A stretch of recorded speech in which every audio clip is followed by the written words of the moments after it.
எப்படி இருக்கு? Super, thanks.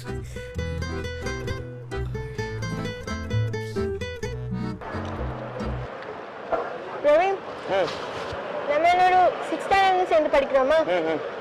நான் அடிக்கடி உன்னை பார்ப்பேன் தெரியுமா? ஆமாடா, உங்களோட எல்லாம் சட்டாலும் செஞ்சு கூடாது. உங்களுக்கு சொன்ன ஏமாக்கி நாச்சினா போறோம் அப்படி சொல்றேன். அப்புறம் அந்த சித்தார்த் இருக்காரு, அவங்களும் சொல்ல நம்மளால ஆசை. ஆனா என் தலையத்தை பாரு, உங்களோட சேர்ந்து பிரியாணி சாப்பிடுறதுக்கு.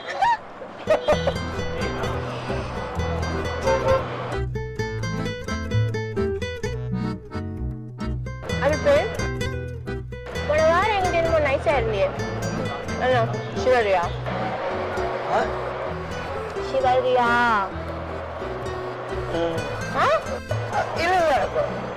அப்படி இருந்தா தானே பிடிக்கும். அப்படி இருந்தாலும் அப்பா அம்மாவுக்கு என்ன பிடிக்கும். அப்படி உங்க அறிவை இதுல இன்வெஸ்ட் பண்றதுக்கு பதிலா படிப்புல இன்வெஸ்ட் பண்ணா வாழ்க்கையாச்சும் உட்படும்ல லூசு.